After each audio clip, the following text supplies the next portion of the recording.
शाम का समय हो रहा था। चुप्पी नगर गांव में बहुत सन्नाटा छाया हुआ था। गांव की मेन रोड पर एक रॉकी नाम का लड़का गाड़ी से बहुत तेजी में जा रहा था।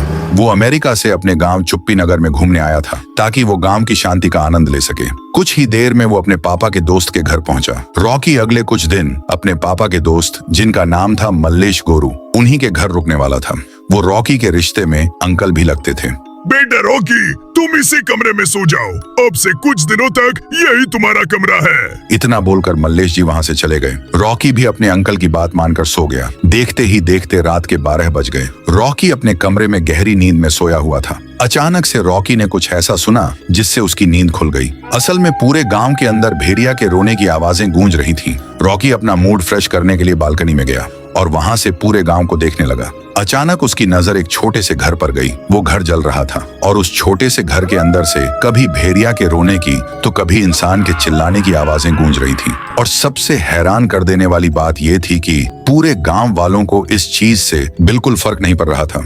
सब लोग गहरी नींद में सोए हुए थे, मानो कि उन लोगों की ये सब सुनने की आदत लग चुकी हो। इतना डरावना नजारा देख के रॉकी के पैर एक ही जगह पर जम गए। उसने सोचा, ये क्या भला है भाई? एक छोटे से घर में आग लगी है और उसके अंदर से जानवरों की और इंसानों के चीखने चिल्लाने की आवाजें आ रही हैं। फिर भी किसी को फर्क नहीं पड़ रहा। मुझे नीचे चलकर उनकी मदद करनी चाहिए। इतना सोचकर 12 बजे रात को वो घर से बाहर निकला, जैसे कि उसे किसी चीज का डर ना लग रहा हो। लेकिन जैसे ही वो उस जलते हुए घर के पास पहुंचा, उसकी आंखें फटी की फटी रह गईं। जो घर 2 मिनट पहले तक आग की लपटों में जल रहा था और उसके अंदर जानवरों की रोने की आवाजें गूंज रही थीं, अब वो घर बिल्कुल साधारण बन चुका था। ना कोई आग और ना किसी भेड़िए और इंसानों के चिल्लाने की आवाजें। सब कुछ शांत था। रॉकी ने सोचा, लगता है मैं पागल हो चुका हूँ। हाँ, ये मेरा वहम होगा। यहाँ पे कोई भी आग नहीं जल रही थी, लेकिन मैंने अपनी आंखों से देखा था। इतना सोचकर वो पूरी तेजी से वहां से भाग गया और अपने अंकल के घर जाकर वापस से सो गया। उसे नींद आ ही नहीं रही थी। वो बस ये तमन्ना कर रहा था कि कल सुबह हो जाए। देखते ही देखते सुबह के 7 बज गए। पूरी रात जागने के बाद रॉकी की आंखों के नीचे गड्ढे हो चुके थे।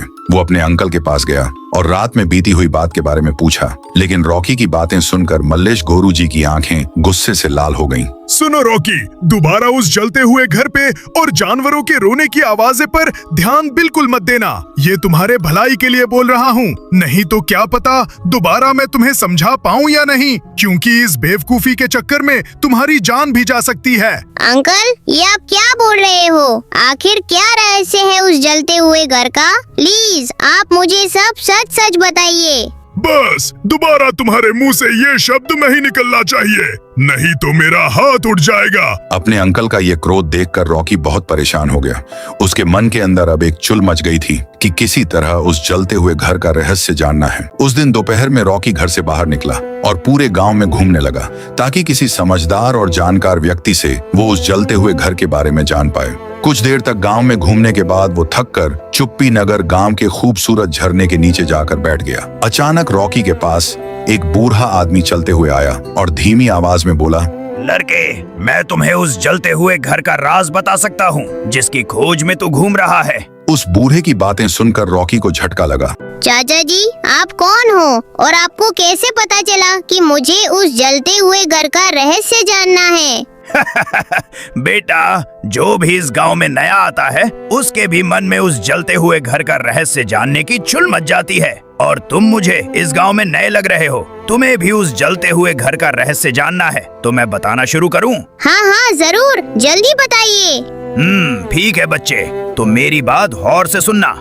आज से बस 1 साल पहले की बात है। उस समय चुप्पी नगर में बहुत सारे लोग रहते थे और पूरे गांव में खुशहाली ही खुशहाली थी। लेकिन अचानक कुछ दिनों से चुप्पी नगर में अजीब सी घटना घटने लगी। जैसे ही शाम होता और सूरज ढलता, पूरे गांव में कभी शेर की तो कभी चीता के दहाड़ने की आवाजें आती रहती थी, जिसकी वजह से लोग बहुत डर जाते थे। और कुछ लोग तो डर के मारे पूरी रात गांव से बाहर बिताया करते थे ताकि शेर उनके घर में घुस के उन्हें खा ना जाए। लेकिन जैसे ही वो लोग सुबह को अपने घर वापस लौटते थे तो उनके होश उड़ जाते थे। उनके पूरे पैसे, गहने, जेवर चोरी हो गया रहता था। धीरे धीरे सभी गांव वालों को एक लड़के पर शक होने लगा जिसका नाम था थुल्लू।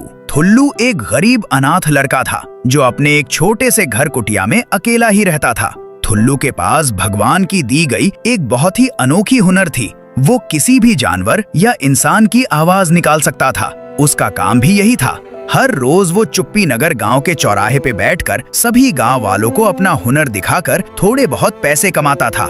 इसी वजह से सभी गांव वालों को शक हुआ कि ठुल्लू ही बदमाश है, जो रात को शेर चीता की आवाज निकालकर लोगों को गांव से भगाता है और सारे घरों को साफ कर देता है।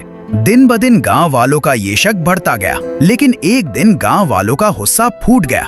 शाम के 7 बज रहे थे। सारे गांव वाले ठुल्लू के कुटिया के बाहर खड़े हो गए और पूरे घर को घेर लिया। एक आदमी ने आगे बढ़कर बोला, अबे ओ ठुल्लू के बच्चे, घर से बाहर निकल, नहीं तो आज तुझे इसी घर में घुसकर मार देंगे। और बहुत हुआ तेरा ये ड्रामा। हम मासूम गांव वालों को शेर, चीता, भेड़िया की आवाज निकालकर बेवकूफ बनाता है। तेरी तो आज चुप्पी मार देंगे हम लोग। लेकिन भारी भीड़ को देखकर ठुल्लू बहुत डर गया और डर के मारे घर में ही छुपा रहा। लेकिन कुछ ही देर में भीड़ के सब्र का बांध टूट गया और उन लोगों ने पूरी कुटिया में आग लगा दी। अंदर से ठुल्लू के चीखने चिल्लाने की आवाजें गूंज रही थी। तुम सभी गांव वाले हरामी हो, मैं किसी को भी नहीं छोड़ूंगा। सभी लोगों ने मुझे बिना किसी सबूत के दोषी मान लिया और मुझे जला दिया, लेकिन अब मैं किसी को नहीं छोड़ूंगा। इतना कहकर ठुल्लू उसी कुटिया के अंदर जल गया। लेकिन आज तक रोज रात को वो कुटिया जलती हुई दिखती है और उस घर के अंदर से जानवरों के रोने की और ठुल्लू के चिल्लाने की आवाजें गूंजती हैं। हालांकि आज तक कभी कभी शाम को गांव में शेर के दहाड़ने की आवाजें आती हैं और गांव में चोरी होती रहती है, जिससे ये पता चल रहा है कि ठुल्लू निर्दोष था। इन सब चीजों के पीछे कोई अलग ही बदमाश बैठा है। उस बूढ़े की बातें सुनकर रॉकी की आंखें फटी की फटी रह गईं। रॉकी ने पूछा, तो चाचा, अगर ठुल्लू इन सब चीजों के पीछे नहीं था और वो निर्दोष था, तो किसने गांव वालों को नकली जानवर की आवाज निकाल कर लूटा? नहीं, ये तो मैं तुम्हें नहीं बताऊंगा, ये तुम्हें खुद पता करना होगा।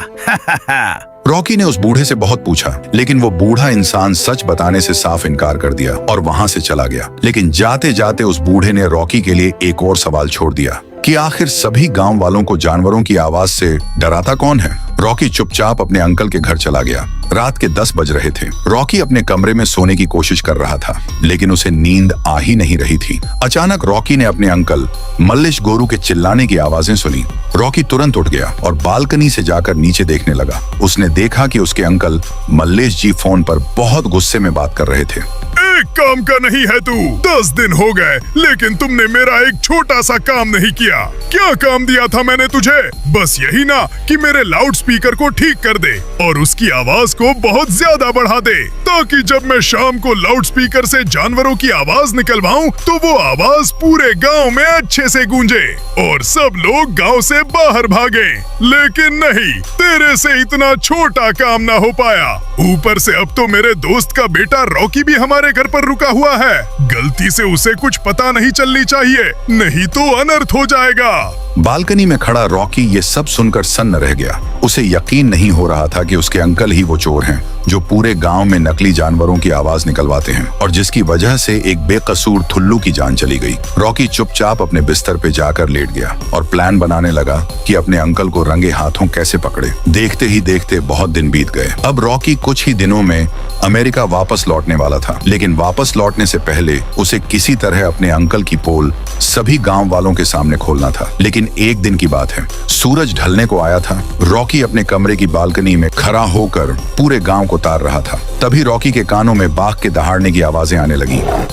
रॉकी हैरान हो गया। अचानक रॉकी की नजर एक छोटे से घर के पीछे छुपे हुए आदमी पर गई। उस आदमी के पास एक लाउड स्पीकर था जिससे कि वो बाघ की आवाजें निकाल रहा था और वो आदमी और कोई नहीं बल्कि मल्लेश गोरू था। रॉकी के पास ये सबसे अच्छा मौका था अपने अंकल मल्लेश की पोल खोलने का। रॉकी ने तुरंत अपना फोन निकाला और अपने अंकल की इस हरकत को रिकॉर्ड करने लगा ताकि वो सभी गांव वालों को ये वीडियो प्रूफ के लिए दिखा सके। वीडियो बनने के बाद रॉकी तुरंत घर से बाहर निकला और गांव वालों को सारी बातें बताने गया। उसने देखा कि बाघ की आवाज सुनकर सभी गांव वाले इधर उधर भाग रहे थे। रॉकी ने जोर से चिल्लाया, सुनो सुनो गांव वालों, जल्दी मेरे पास आओ। ये कोई असली बाघ की आवाज नहीं है, इसकी सच्चाई कुछ और ही है। रॉकी की आवाज सुनकर सभी गांव वाले वहां पर इकट्ठा हुए। रॉकी ने सभी गांव वालों को अपने अंकल की वीडियो दिखाई, जिसमें वो लाउड स्पीकर से बाघ की आवाज निकलवा रहे थे। ये सब देखकर पूरे गांव वालों का गुस्सा चरम सीमा पे पहुंच गया। भड़की हुई पूरे गांव वालों ने उसी वक्त रॉकी के अंकल